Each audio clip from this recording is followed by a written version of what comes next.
L'an dernier, TF1 a décidé de remettre la Star Academy à l'antenne, 10 ans après l'arrêt de l'émission dans laquelle se sont fait connaître Jennifer, Nolwenn Leroy ou encore le regretté Grégory Le Marchal.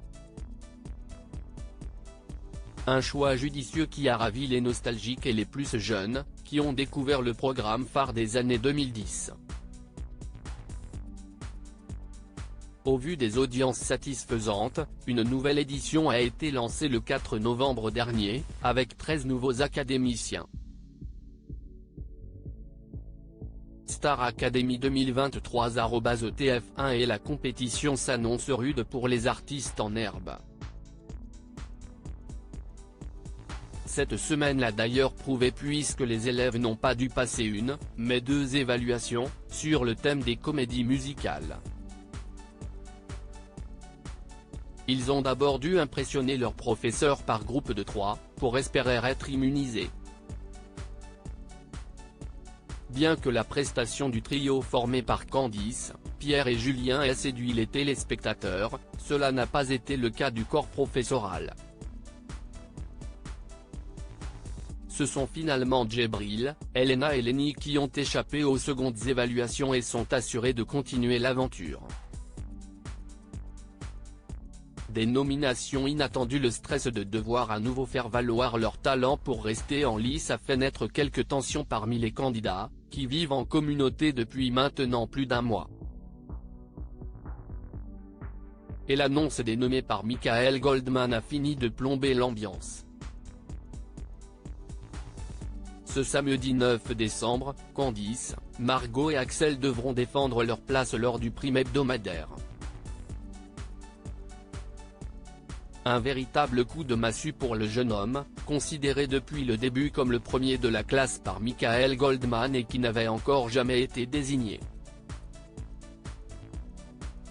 Dépité et incrédule, Axel n'a alors pas hésité à tacler Julien et Pierre, leur balançant qu'il estimait que leurs évaluations étaient moins réussies que la sienne. Axel @Star Academy TF1. C'est également une grosse déception pour Margot, qui retourne sur le banc des nommés.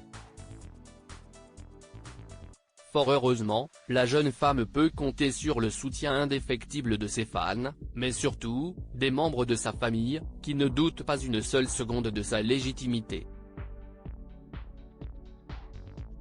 L'amour fraternel. Ce jeudi 7 décembre, le frère de Margot s'est manifesté sur les réseaux sociaux pour soutenir sa sœur. En plus de mettre la bonne humeur au château, elle a une vraie évolution depuis le début, a écrit Gabriel Abat sur son compte X, qu'il vient de mettre en mode privé, en légende d'une photo sur laquelle on le voit prendre la pose avec Margot.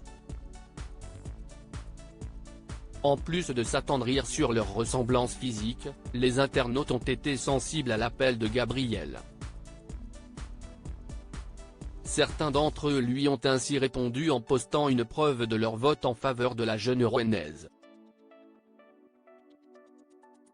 Une campagne que le jeune homme a poursuivie sur Instagram, déterminé à sauver sa sœur.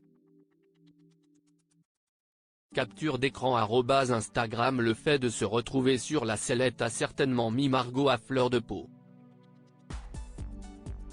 Notamment car elle a eu bien du mal à encaisser une remarque d'Adeline Toniuti.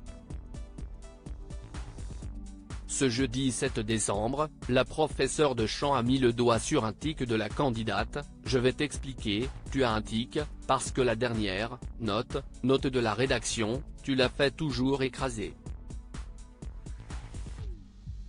Tu chantes toujours pareil en fait. Je voudrais voir des différences. Il nous reste encore du temps dans l'aventure. Des commentaires que Margot n'a pas digérés, comme elle l'a confié après le cours. Je le prends mal parce que je me dis que j'essaie de tout faire depuis le début pour vous surprendre, en fait. Et d'ajouter, j'ai chanté l'amour, j'ai chanté la femme fatale un peu énervée. Je chante la tristesse. Tu veux que je fasse quoi de plus ? A-t-elle déploré. Alors, selon vous, Margot fera-t-elle son retour au château de Bertichère ?